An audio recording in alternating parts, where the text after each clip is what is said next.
Praznično raspoloženje još uvek ne prolazi. Ukoliko idete kod nekoga na slavu ili bilo kojim drugim povodom, pravi izbor za poklon može da bude i neko sobno bilje. Postoje biljke koje se lakše i teže održavaju u stanu. Proveravali smo koje svako može bez puno truda da gaji. Uglavnom dracena, filodendron, to su biljke koje su otpornije, koje ne zahtevaju konstantno zalivanje, mogu na 15 dana da se zalivaju, ne traže veliku vlažnost, mogu da budu i u toplijim i u hladnijim prostorijama, tako da o njima nije potrebna velika briga da se vodi. U zimskom periodu je jako važna temperatura, jer cveće u toku leta i kad su lepi dani navikne da toplo, a kada se to promeni, kada krene zima, jako je bitno da cveće ne bude blizu prozora jer može da se smrzne.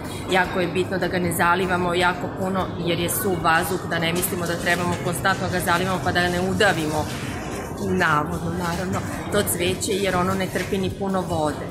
Preporuka iz ove cvećare na Novom Beogradu je da neku vrednu domaćicu, koja nema puno vremena da se brine i o biljkama, obradujete dracenom ili biljkom drvo života.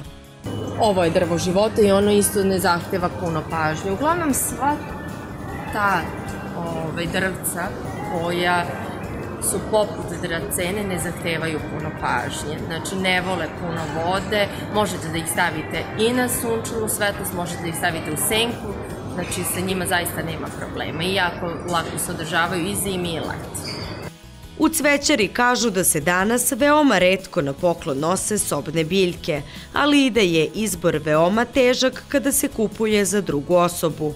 Ukoliko niste sigurni, rezano cveće je uvek pravi izbor, a za one koji žele da budu originalniji i obojene kućne čuvarkuće.